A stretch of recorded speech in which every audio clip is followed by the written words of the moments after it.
All right. Well, thank you very much, David.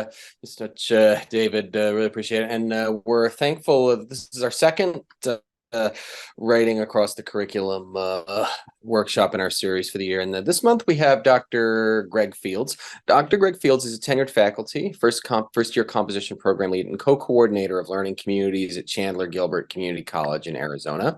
He earned his doctorate in writing, rhetorics, and literacies from Arizona State University in 2019, where his dissertation developed an affirmational and holistic model for expertise in writing studies.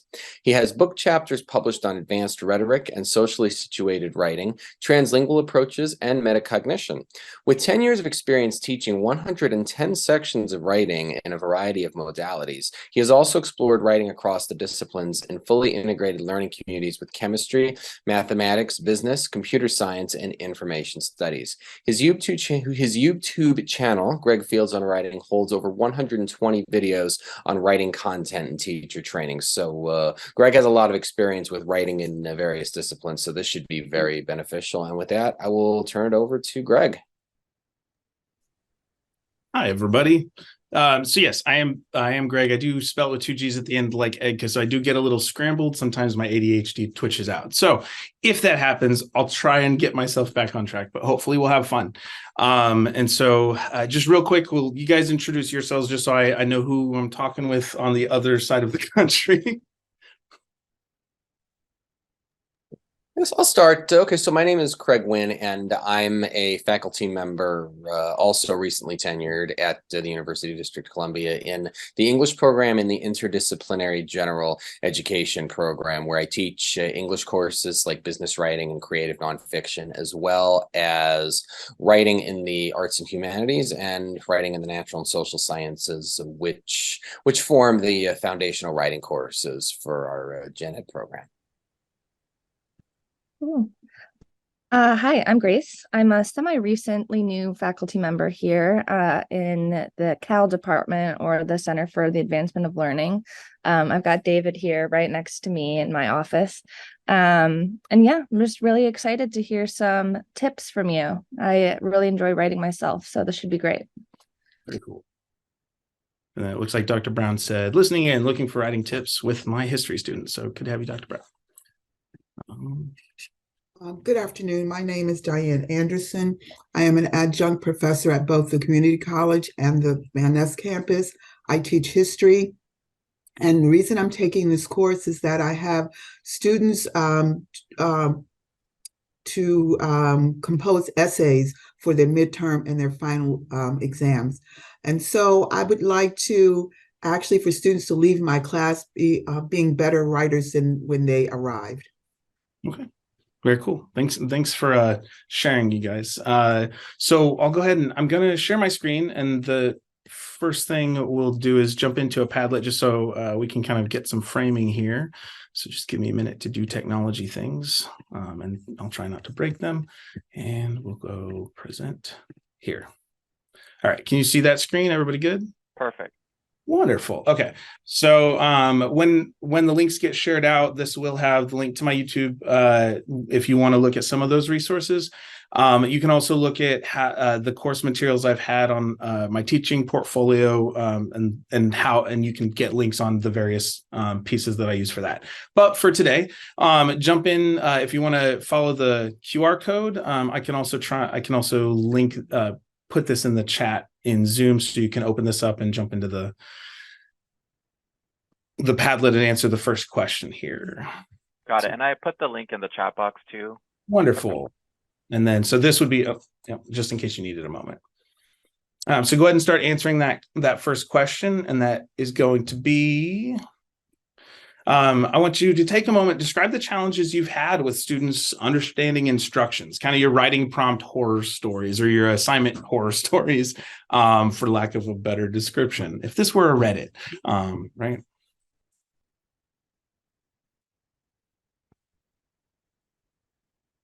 Over to the Padlet as well. Okay, I'll begin. Do you want us to do that now? Yeah, just in that first question over here. So it should describe challenges you've had with students understanding instructions. And so okay, with my students, I have them before, at the beginning of the semester, since I don't give out assignments, weekly assignments, I'd like to assign to them 2 essays, one at midterm and one at finals. And the issue that I have, even though I have guidelines that are very detailed and specific, they still do not follow directions. Like they will do things like, if I say a citation page is, you'll get a 0 if you don't have a citation page or bibliography, because it's not actual research if you don't have that. And there are students there are at least 2 or 3 students who always leave off the bibliography or citations page. And I repeat this throughout the semester. At the beginning of the semester, we go through the guidelines and everything is there, but they still don't follow it. Either, I don't know if it's an issue now, because I didn't seem to have the problem before pandemic. I don't think students actually like to read. I think that's probably part of the problem. And if you don't read and understand directions, you can't improve your writing skills. So basically, I'm here to see how I can best get my students interested in writing, or to be more interactive with their writing and improving their critical thinking skills and communication skills, etc. Okay. Then what else do we have? So I saw somebody said audience purpose and let's see, where did it go? So we've got understanding audience and purpose. Students have trouble understanding formatting a lot of the time. And the type of writing assignment is rhetorical, persuasive, research-based, personal. So those are some of the challenges we have. And we'll get to some of these other questions, but you guys are welcome to fill them out as we go. So just starting with, so that's just our place to start as we get in there. Okay, so jumping in. So what I'd like to, so thank you for sharing, and thank you for sharing some of those challenges. Hopefully we'll be able to address that, especially when we step back from just the assignment design itself. So we've got kind of 2 things. We've got a zoomed in kind of nuts and bolts thing I want to kind of work through. And so some of that, if you're like, I have all my details in, maybe this will just give you a sense of like, of greater awareness, but we'll start with some nuts and bolts on the assignment specific things, and then we'll step back and talk about backward planning and design scaffolding. And if we have time, I'll share some of the options, some of the more creative ways I do that. I guess that part to address was that Diane who just shared, I believe,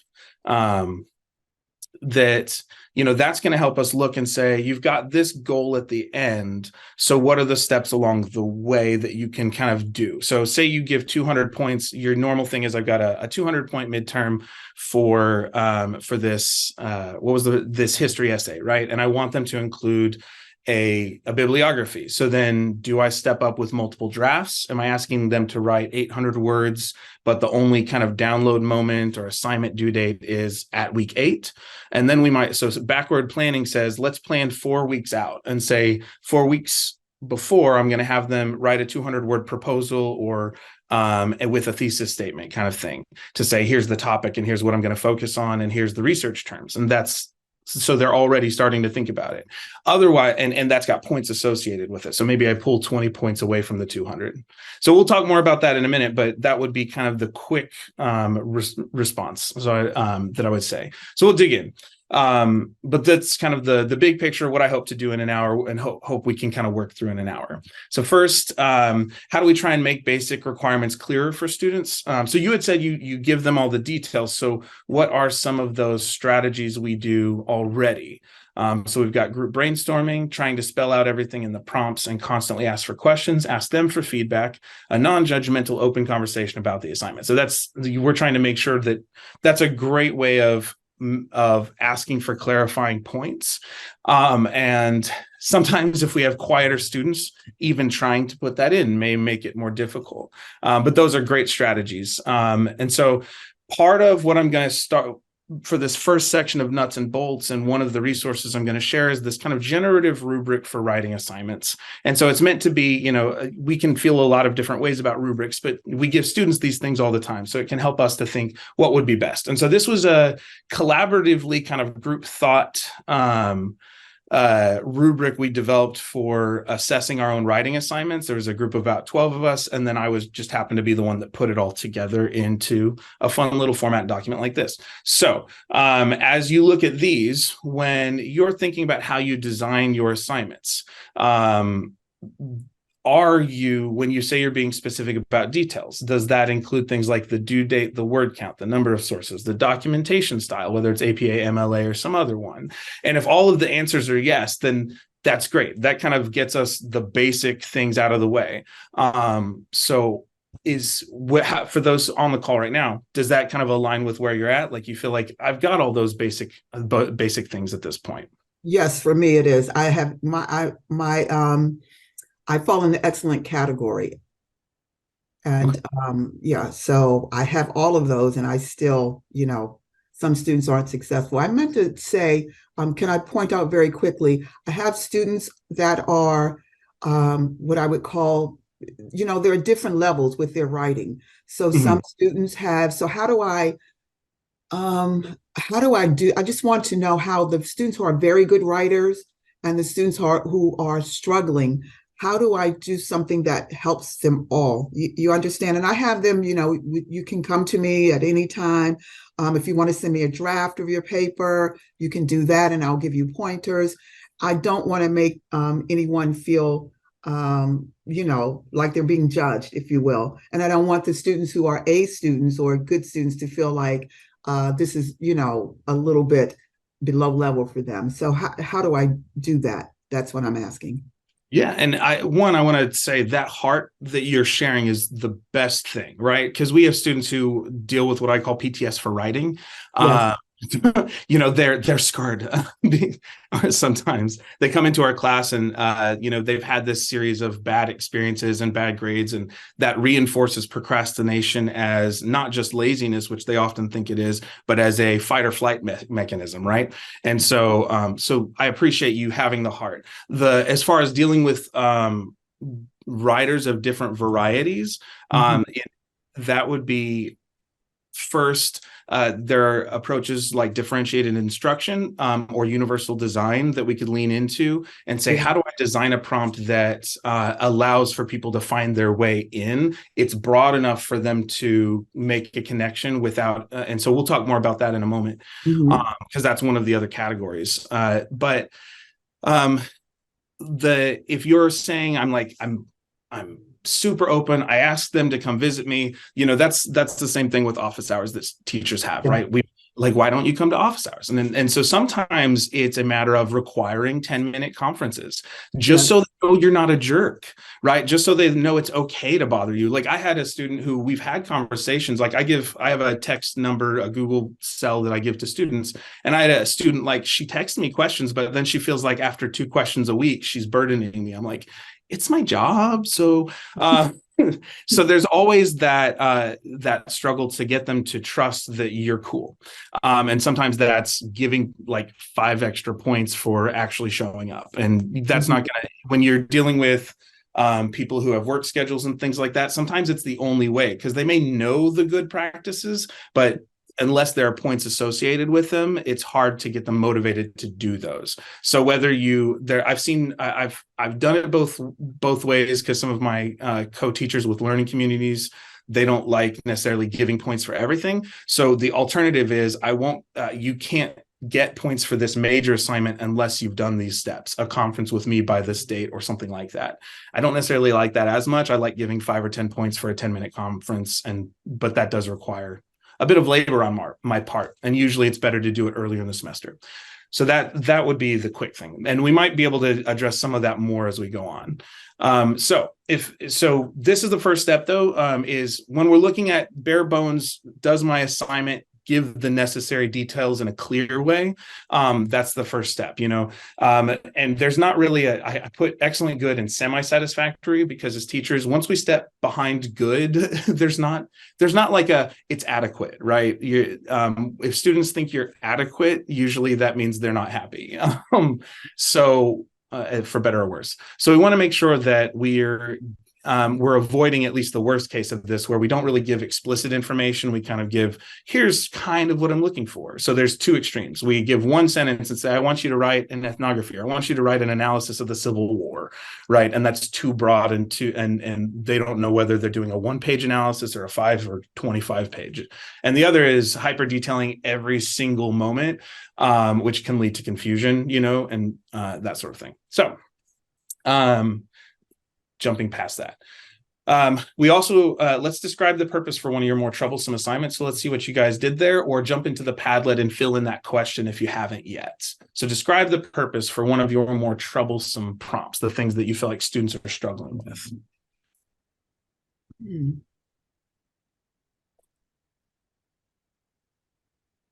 So we've got one person says, I have them detail their feelings more than on a basic level. Peer brainstorming can be engaging and help with idea development and excitement. So it sounds like those are tips people are giving.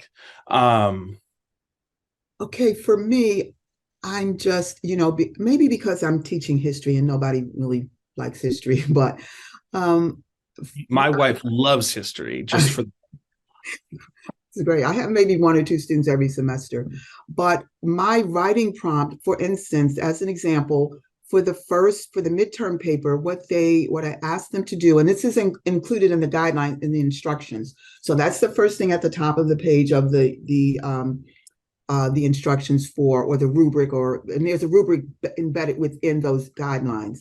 So for instance, the first paper would be, they would have to prepare a biography or do an essay for a person, do a profile, like a historical profile of someone in history and I usually ask them to choose someone they've never heard of before, not the usual people. And the book that I use, the textbook that I use has these profiles every chapter. And I asked them to go through and just do a profile or prepare your essay, and it's a biography. And so even I outline, like, the first paragraph should be within the historical time period in which they lived. And then once they end the paragraph, they'll say at the end of the paragraph, I'm going to discuss Abraham Lincoln and what have you. And then they do the biography and the second paragraph. And the third paragraph is why you chose the topic and what was the insight that you gained as a result of doing this research. So I think that's pretty straightforward for everyone. So maybe help me out here. So maybe I'm not, or what else should I be doing? So I'm torn here, because there's conflicting values, and that's kind of how things happen sometimes. The one I want to, like, the fact that you are very clear about what you want is a good thing, right? To say, I want this paragraph to focus on this paragraph to focus on this paragraph to focus on this. It does lead students, or reinforce for students, the idea of, like, you're going to feed me everything. Now, and that's different. That's not necessarily a bad practice. It might be interesting for you to kind of pull back a little bit and say, make sure you address these points and make sure it's at least this many paragraphs long. Even that can be a little bit more, it pushes them into a place where they have to think about, how am I going to organize information?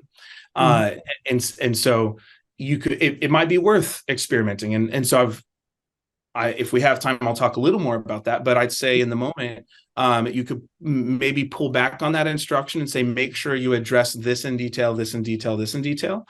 And I was going to ask, for the history classes you're talking about, do these have prereqs, or are these just anybody can slide into these no matter what writing course they're in? Yes. Okay. So there are no prerequisites, so you can take any of the 1 and 2 at any time. So they're not required prerequisites. So that's always one of a big challenge I have with faculty and other disciplines, because they see this beautiful history paper, and it's not a bad vision to have, right? But if students don't have to have any of their writing courses or literacy courses or whatever it is, develop, even if I don't know, I'm not sure your institution's developmental plan when it comes to writing and other things. So, but if they don't have to have any of those, you could get students who are just barely at a place to write at a college level, especially if you're like the institutions I've mostly worked at, where they're more open access. So with that, some of that framing and saying, okay, if I can have like this giant spectrum of difference between differentiated instruction for my students and their ability and skill level, and I want this as the goal. So part of that is I'm being really clear. And so I'm being clear with my instructions, but I might need to provide more scaffolding on that writing side of things. Or alternatively, when it comes to assessing the assignment, I might have to give a little leeway. So for instance, I have faculty who get really grumpy about grammar, even though their course doesn't teach grammar and their course has no prerequisites. So they get grumpy when students have they have messier sentences or sentences that are run-ons or don't use punctuation clearly. But if the student's coming without certain prereqs, then there's that expectation might have to adjust. Or if you really care about those things, give points to them and give training for them. So I'm a big fan of, if you care about it, give it points and provide resources for them to lean into. But I might come back to that more in a moment too. Sure. Yeah. So the purpose of this question, or this kind of moment, was thinking through, is it possible that the purpose isn't 100% clear? And that could be because there's if we're communicating too many options when we're thinking about the purpose of an assignment, it might be overwhelming to students. If we're using a variety of either ambiguous language, or again, over pigeonholing students into a single possible response. And even more now, like I developed this a few years ago, even more now with ChatGPT, like the pigeonholed responses that are more fact-based are a lot easier to GPT out, because even if we use Turnitin and have the AI checker, and there's however you feel about that. But those types of assignments are really easy for students to kind of just go find something basic on the internet. So those over-specified assignments can be just as troublesome as kind of too much. So we want to avoid ambiguous language and focus on a single writing task or two at a time. And so sometimes it means breaking this up into multiple assignments and not just one. So if the goal's an essay, but we want to make sure they have that references list, or we actually could create a 2 weeks before that, a separate assignment that is worth enough points to make it get on students' radar, and make that be a bibliography, an annotated bibliography of some kind, but that's like a touch point on the way to the final essay. And even if they only do half of that, that's still going to influence that final project. And so at this point, I'm using, Diane, your kind of example, because Sure.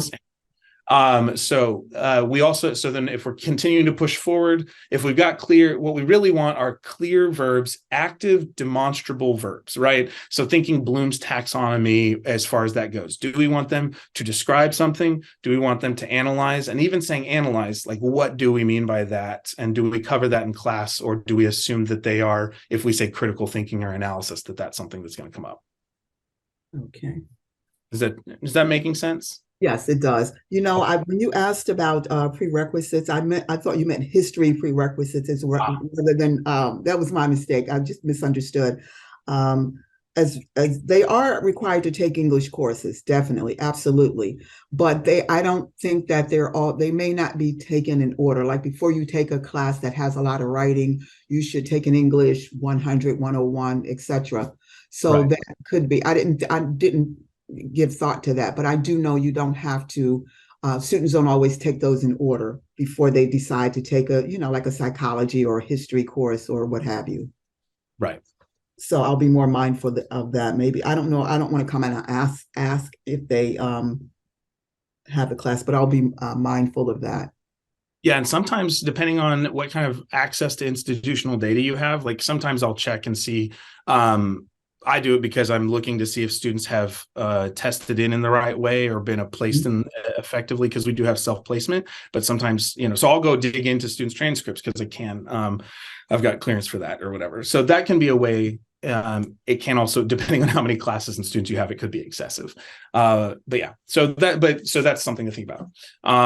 But yeah, so when it comes to establishing the purpose of the assignment, have we named the verbs clearly? Are we saying describe this period in history or synthesize these things? And if we use those key verbs, are we using 4 or 5 of them in a prompt that hit like every level of Bloom's taxonomy, or are we really focusing on 1 or 2 that hit one level of that kind of educational focus? Because if we have a project that is trying to do too much, then we may expect students to do all of those things, or students may think if I do one of those things, it's okay. And so it's that being clear about expectations.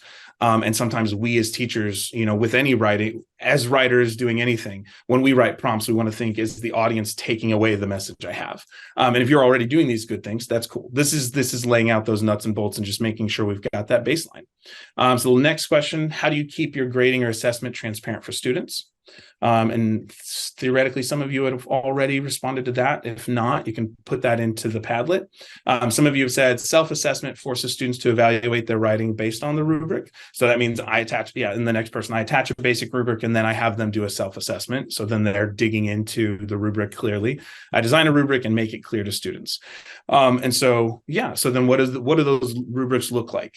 I know I'll use a traditional, like if you look at most high schools and even colleges, kind of a standard rubric might say grammar and mechanics all in one column. And students will read through that rubric and it'll say adheres to MLA format, right? And has clear grammar. Those are actually 2 separate values. One's a sentence level clarity and the other's, can I use technology and do I know the format of the document? And so sometimes even the way we build rubrics, to us, it makes sense, but this is a really common thing that kind of sometimes our disciplines get into, well, of course, this is the way to do it. And we don't realize we're actually reinforcing 2 separate values in the same column. So it can be good to think through that rubric, even if we, like what happens if we don't assume that the rubric is clear? Can we really fine tune that? And when we talk about backward reaching transfer, backward facing design, sometimes that we can explore that a little more. But those are great. Like having a rubric as a bare minimum nuts and bolts is good. And then making sure that rubric is still following those other values of, are the verbs clear? Are the specifics clear? Let me see. I think I have to try and see beyond the, let me see, is that the one? This one. So for me, like I give students this, and I do have a video that explains it as well. Where it's like, you have 8 points. 1 point is for posting the meme and using the technology to embed it correctly. 1 point is for reflecting at an appropriate length, and I give a specific length.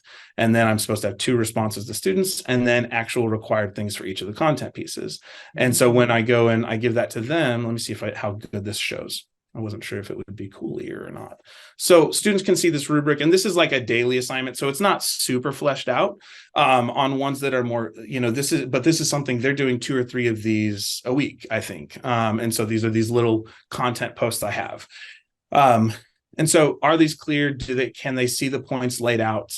And are the verbs straightforward? Are the lengths expected? Like what I've found interesting is when I say 3 to 4 sentences, even with students who are supposed to be honor students, like they respond in depth here. But when I say 46 to 100 words, for some reason they give me 1 sentence or 10 words, and it's almost like the extra numbers twitch out their brains. So sometimes, I'm reevaluating constantly as far as that goes. But yeah, so we can look at, are we making the expectations clearly delineating components to successfully complete that purpose? And then do we have a section in our prompt to propose executable strategies? Or do we give vague, obtuse, or esoteric strategies, or no expectations at all? Write an essay that engages with the Civil War. Very vague. Write like you said, a biography of, who's one of the famous people you like to do. I guess that was a question to Diane. Oh, I'm sorry. You want me to answer? Yeah. So like, who's one of your famous people, I guess? Just off the top of my head, maybe Nathaniel Bacon, who had rebellion. during the early period of the colonies. So yeah, if you've got, yeah. And then you have King Philip, who was one of the native chiefs who actually was trying to prevent the Europeans or the colonists from encroaching on their land. So just a variety of people. Sometimes Crispus Attucks, who was the first person who died in the Revolutionary conflict. So I give them ideas, but I still would like for them to dig further in the text for someone they've never heard of before. Yeah. So then whether you're giving those specifics, then the other side is, do they know what a biography is? So it's like, are they getting specifics to know, like, here are the people, Yes. and that sort of thing. So that's good. And then when you say biography, do they understand what that means? Or is there a resource? Because I know, there are various writing textbooks, but there are also resources online where people have kind of laid out common structures for biographies, and not necessarily to the specifics that you have paragraph by paragraph, but sometimes just making sure they understand what you mean when you say biography.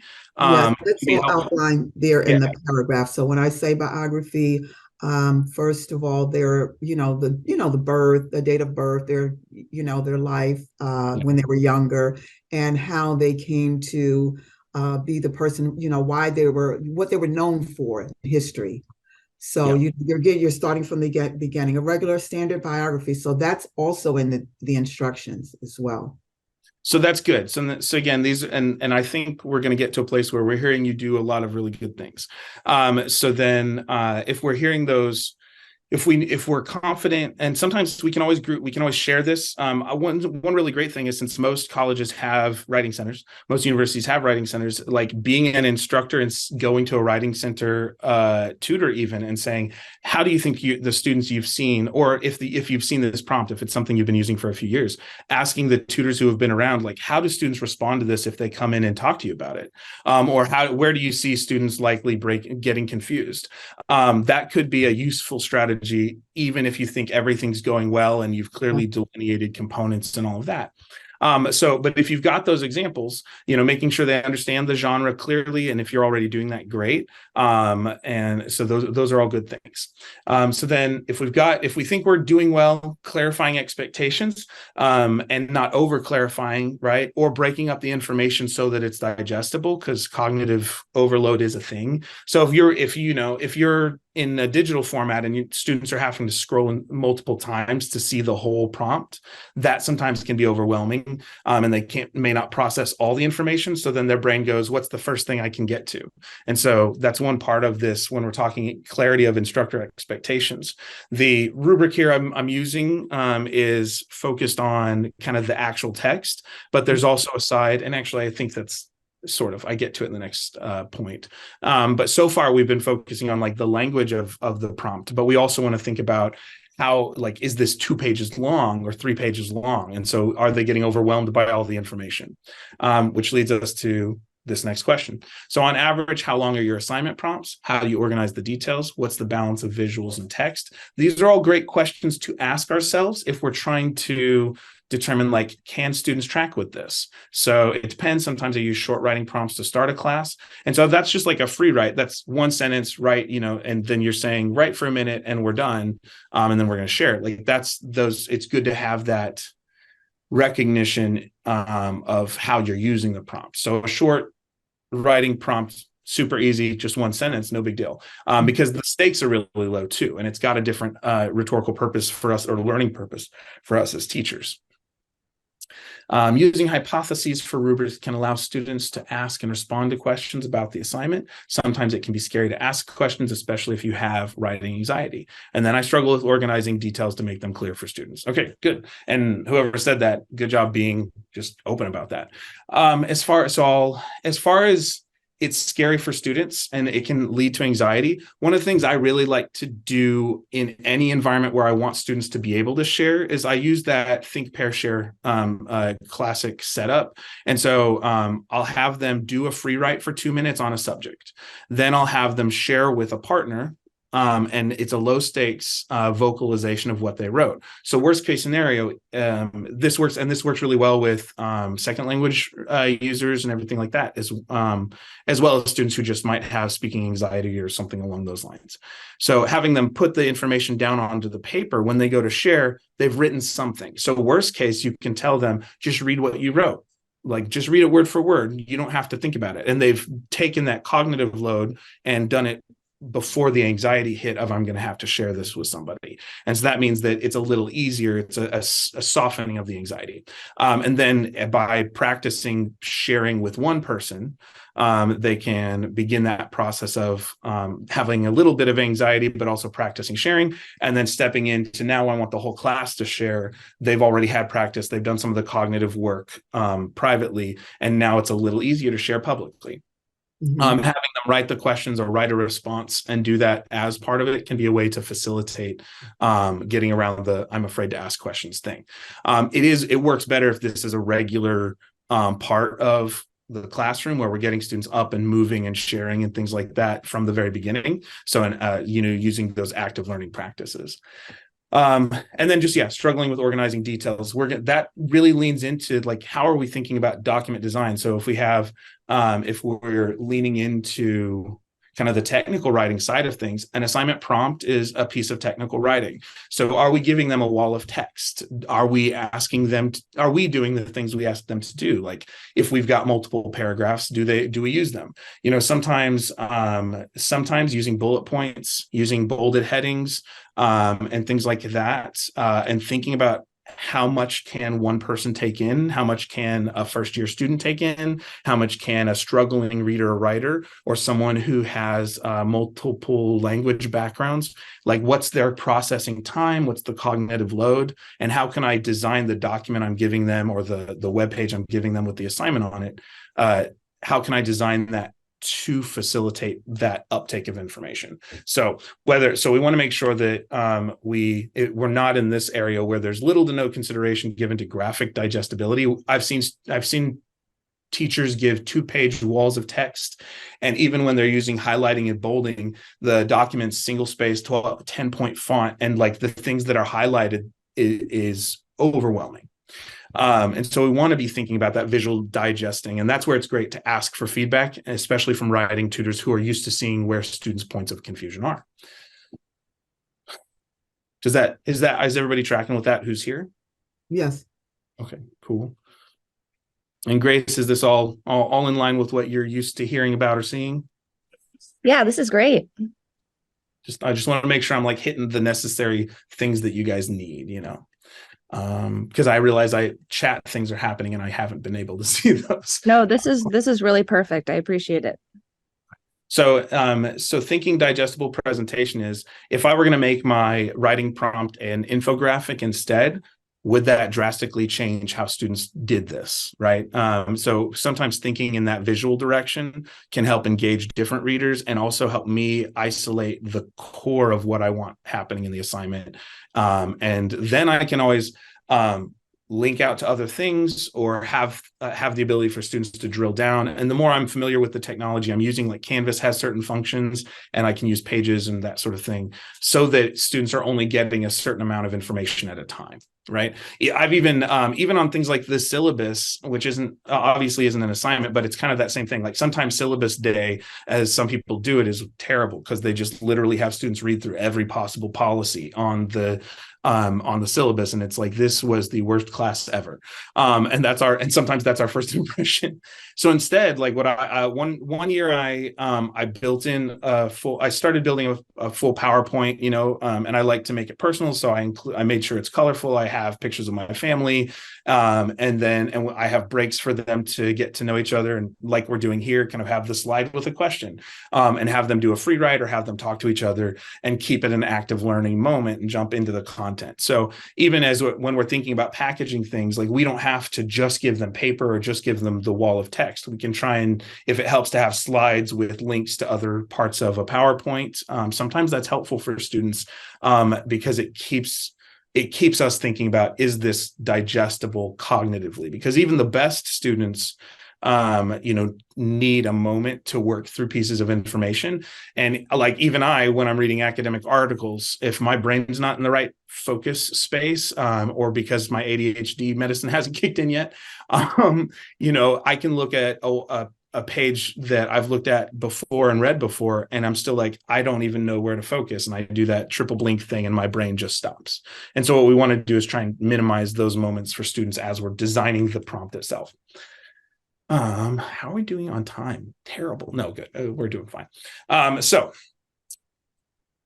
before I jump into kind of the next larger chunk, is there anything about this that's unclear, or as far as like the bare nuts and bolts, like let's make sure we have clear verbs, let's make sure the purpose is that we have the purpose clear, let's not overwhelm them with how much text we're giving. What other do we have? And that our expectations in it are clear in a rubric or in some way, shape, or form that they can really pull the pieces apart. Are those all, is that making sense for everyone who's present? Yes. Okay. So Yes. then, so if we're looking at this and everything I've covered so far, you're like, check, and I'll make sure and add into my process. Even if I think everything's good, I'm going to go share it with a couple writing instructors or share it with a couple writing tutors in the writing center and see what they think, how they think students would. Or I'm going to literally give it, I'll give it to my students and say, maybe I won't tell them it's even mine, because then I get away from that instructor dynamic. And I just say, how do we process this information? Maybe it's week 4 and I give them the final project for the course before they realize it's for this course. And I ask them, hey, I have there's a history professor or there's a chemistry professor, whoever it is in my department that wants some feedback. Can you guys help me work through this, right? And if you're the history professor in your department, that's not a lie. It's just kind of creating a layer there, kind of like we do with IRB and stuff. Okay, so we can add that step even if we think everything's good, right? And we can say we can ask them specifically, where do you twitch out? Where are the confusing points? And like have them circle confusing words, even if it's not for our own prompt, though we could do it that way. Okay, so this next piece, I've got a link there that explains backward design or backward planning and scaffolding, but this is really saying, what's my goal? What's my end goal for the course? What's the competency I'm really trying to aim at? And then as I identify those desired results, I start working backwards to say, how would I see if students really do that, right? Asking that questions had people shift their final assessment from a traditional exam to a more expanded essay format, and that sort of thing, or take it from an essay to short questions because they realized they didn't need everything that an essay gave.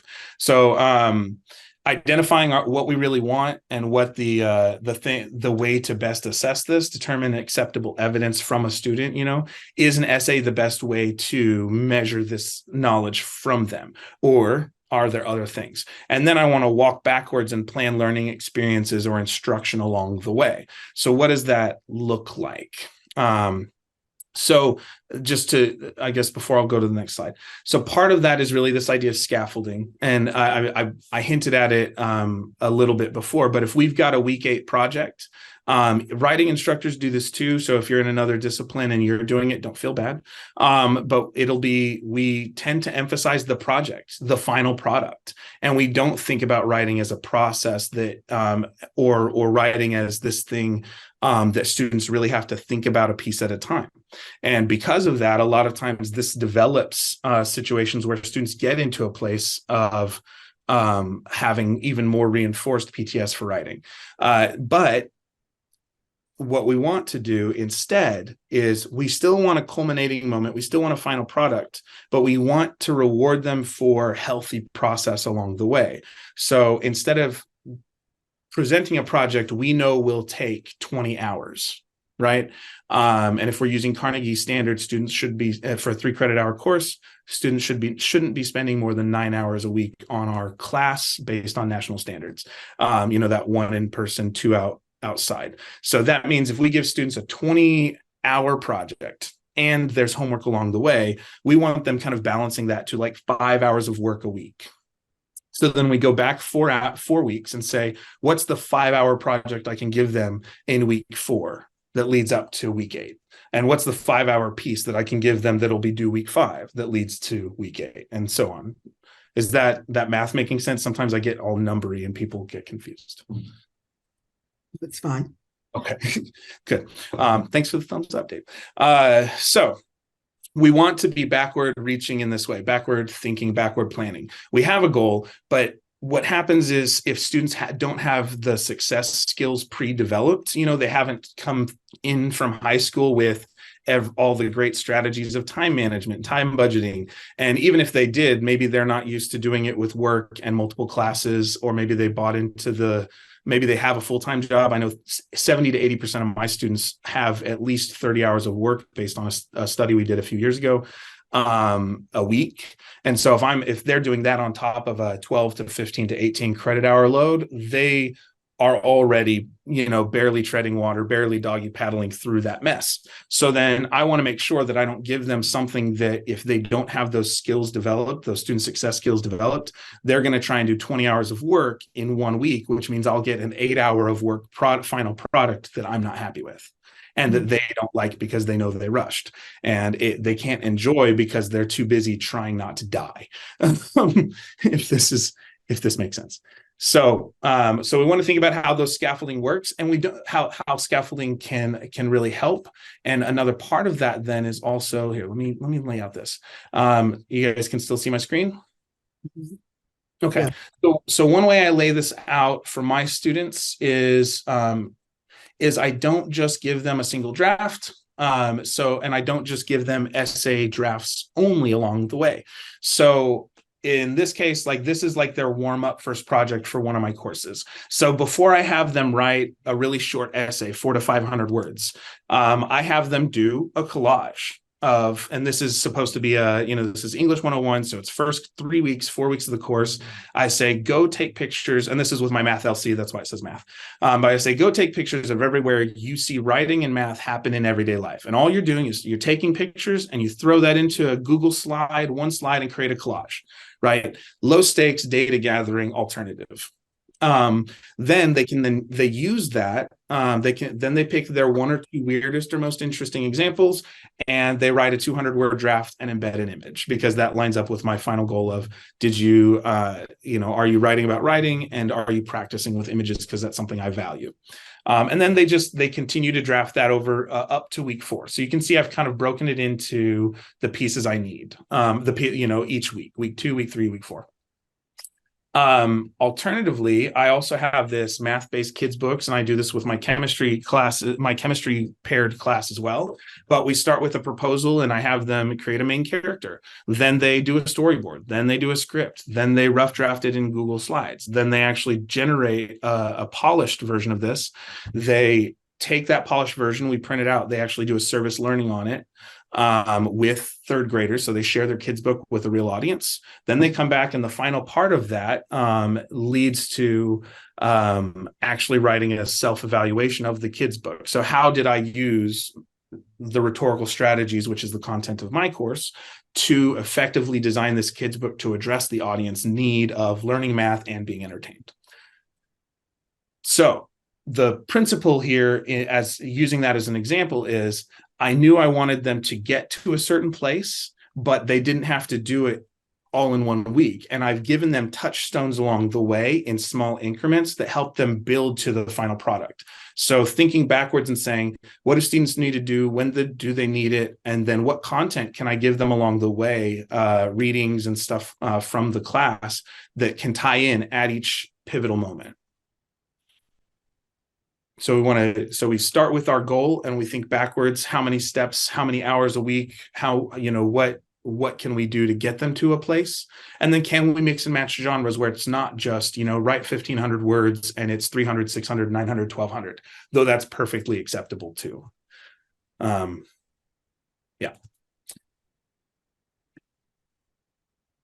So just as a place to kind of land, these are some options. right? We can do. We don't have to do traditional essays. It's still a writing project, and it's still helping them develop their skills, thinking about their rhetorical purpose and their audience, to use some other creative genres or exploratory genres or reflective writing genres, and we can kind of lean into that. Thinking about your biography, I might ask, if we're all group brainstorming for Diane, we could say, what other genres are like biographies but have a spin to them? And I'd say, I'll ask that question to everybody, without using the Padlet.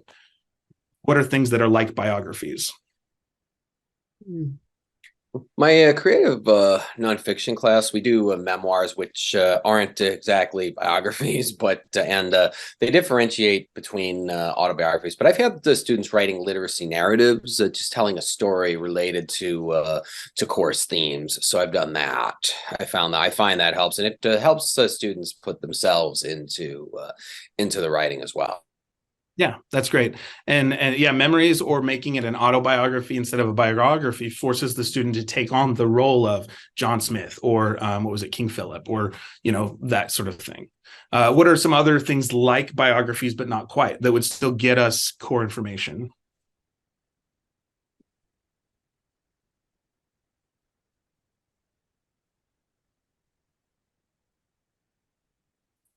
So I'll say I've done a project where we did this with chemistry history figures, to warm people up into chemistry. And when we're talking about models of the atom in the chemistry side, on the writing side, I have them do not biographies, but I've done two different versions. Write the obituary. Oh, yes, I've heard that before.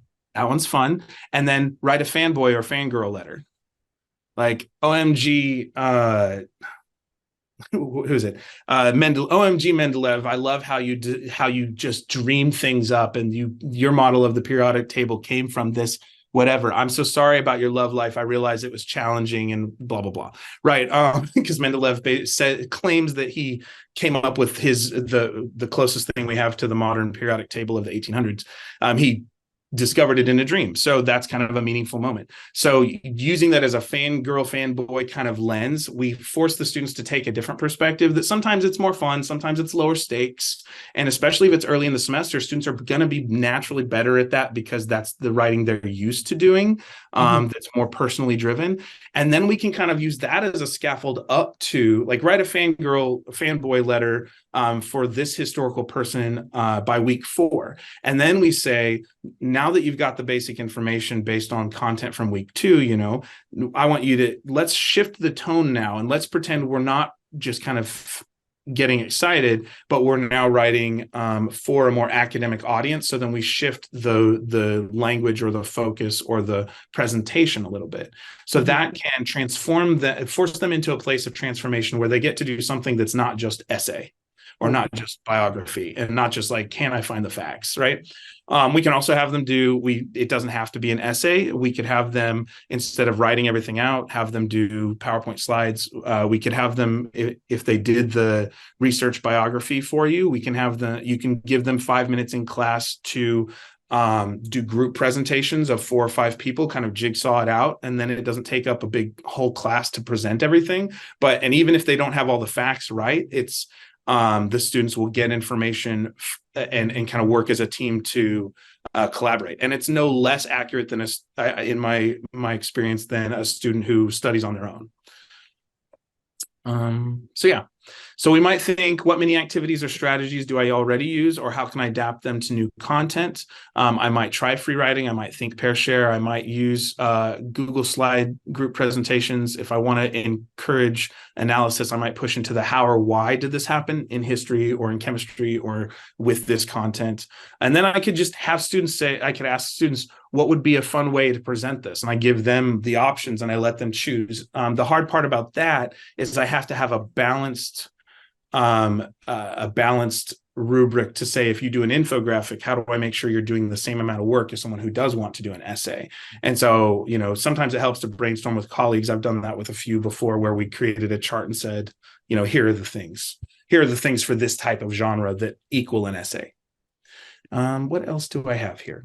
So I can say, I'll say if you're considering, if you're trying to figure out ways to reinvent some course content, think about where you're comfortable, but starting from there and then working your way out. Are there other disciplines you might tag to or reach out to explore things, keeping in mind what prereqs students are expected to have versus you hope they have versus they don't versus they actually have.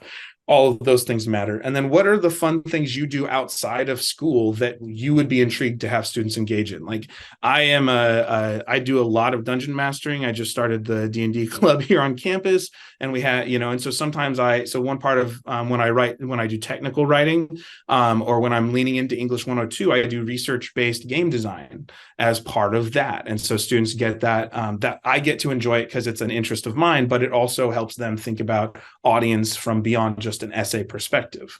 So I would say, you can look at the slides and take some of those questions to heart. But since we're kind of running out of time, are there any final questions or things you'd like me to expand on with the last few minutes we have?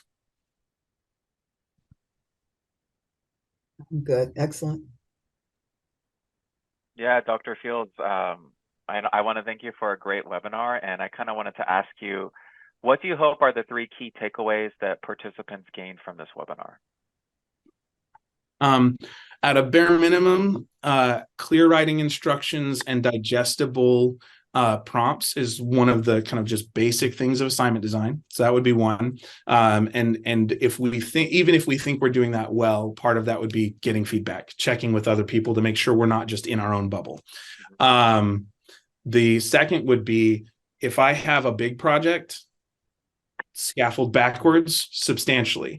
It is one of the least or one of the biggest frustrations I see students have, that suddenly there's a project, right? Because they haven't developed those student success skills, and teachers have, because they have this wonderful project they want to see this beautiful result for, but they set up the course in a way where students don't realize it's there until the week of.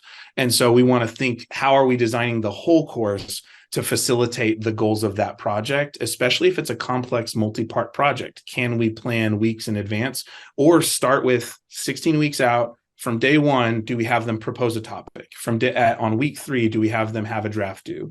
On week 6, are they transforming some part of the content or doing a piece of it, right? If you're in a science class, intro, method, results, discussion don't have to be written at the same time. So we could have them design the experiment in week 3 for something that's going to be due in week 12. So that's the second one, is scaffolding with multiple drafts in advance. And then the last one is, don't be afraid to use creative genres along the way. Don't feel like everything has to be an essay, even if you're in a writing class. My institution requires they have a certain requirement of polished words and a certain number of assignments, but that doesn't mean everything has to be an essay, right? There are so many types of more authentic writing styles, whether it's a blog post or a kid's book, something that has a real audience beyond the essay. And the history of the essay is literally from the French essayer, which means to try, to make an attempt at. So it's become something that we lean into the product of rather than the discovery process of. Those Excellent. And I love that you started a Dungeons and Dragons club on campus, because I remember reading that a lot of famous writers got their start with creativity from Dungeons and Dragons, right? Like back in the 80s, right? Just storytelling, being creative. And I think that's such a great opportunity for both like faculty, students, staff to kind of just have fun.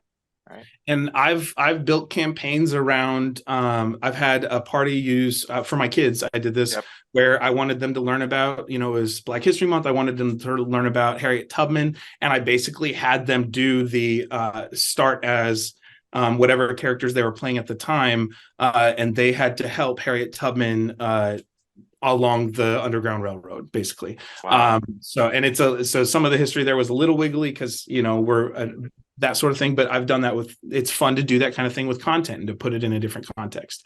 So I guess the last thing, since we got a minute, I'll do this. I do want to share one thing I've done with the chemistry side of things. And one thing we did, we got first year students who are co-enrolled in chemistry, intro to chem, and English 101. And we gave them, we had them do a blog post with a certain structure. And so where they're trying to transform chemistry for everyday audiences. And so we had them learn a little bit about web writing, a little bit about using images. And so these are all student produced first year writings that instead of a traditional essay, they had this public facing thing. We started this in 2016 and it's had over 60,000 views the last time I checked. Some of the first students who did this and tried to explain chemistry in everyday terms, some of their posts get 1,000 views a year. And so that's first year writers helping generate and reaffirm content from an intro to chem course. And so sometimes there are benefits to, we just thought it'd be fun when we designed it. And then it's become this massive thing. Like, I think there's over 50 countries worldwide have pinged in the hundreds for viewing the site. So it's kind of fun. So with that, awesome. So there is a benefit to being creative and starting to explore and trying to make connections with other divisions to see how, or other departments or content areas to see what that cross-pollination can create. So excellent. And Dr. Gregg Fields, it's been such a pleasure to work with you over these past couple of weeks. I do want to just share some of the resources I put in the chat box. The first one is Dr. Gregg Fields' YouTube channel. It is a great resource for you. So I put that there, as well as his email, gregory.fields@cgc.edu. If you'd also like to look at his website, I did list that right there. It's a Google site. And his Padlet from our workshop today is right there, as well as an instructor prompt rubric, a great example that you can start from. If you do have any questions for the CAL team, especially with using Blackboard rubrics, creating your own website, just like you saw with that example with WordPress, just give us an email. It's calhelpdesk@udc.edu, as well as our YouTube channel. This will be uploaded there. I'll also share it with you, Dr. Fields and Dr. Nguyen. And last but not least, there is a survey. If you'd like to fill this out, please tell us what we did well, what we can add to our next coming workshops. And our next webinar with Dr. Nguyen is on November 15th. And please sign up. There is the Calendly link right there. So if there are no other questions, I do want to thank you again, Dr. Fields, for your time. This was a wonderful webinar. I took plenty of notes throughout today, so I really appreciate your expertise. Thank you for having me. This was a blast. Yep. Yes, so thank you very much. I appreciate it. Thank you, Doc. Thank you so much, Dr. Fields. This was great. And if you need anything from me, just please let me know. Thanks again. Thank you. I got to run a campus. If you are watching this, you should receive a follow-up email with the resources. I'll also put the resources link in the YouTube description as well. So thank you, everyone, for joining. You're welcome. Thank you. Have a great day. All right. Bye-bye.